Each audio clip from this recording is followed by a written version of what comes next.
Hello friends, today I'm talking about, my name is Sumit Thakur, and today I'm talking about the cuisines of a particular area or city.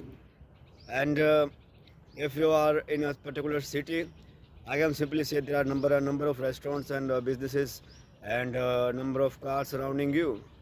And you must never think that you would be able to earn a lot of money by learning the cuisine you are currently doing. And it's not about the wealth, it's not about the satisfaction, it's not about the art. It's like a never ending process. In spite you are currently enjoying the cuisine, it would become a history after some time. And therefore I can simply say, if you want to learn cooking, perfect cuisine you are making, it's better to enjoy the cuisine you are practicing upon. Like my it's simply like every city is having a different cuisine, different taste buds, and sometimes the people are have also a similar taste, even in spite of the.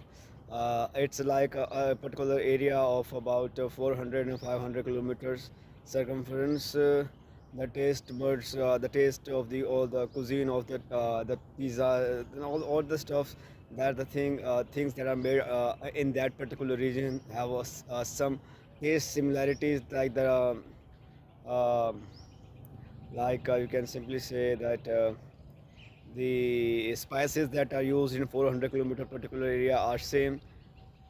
And simply, if you want to know that what are the type of cuisine, you can just magnify the distance between that particular regions, and you will know that what is the particular cuisine you are cooking.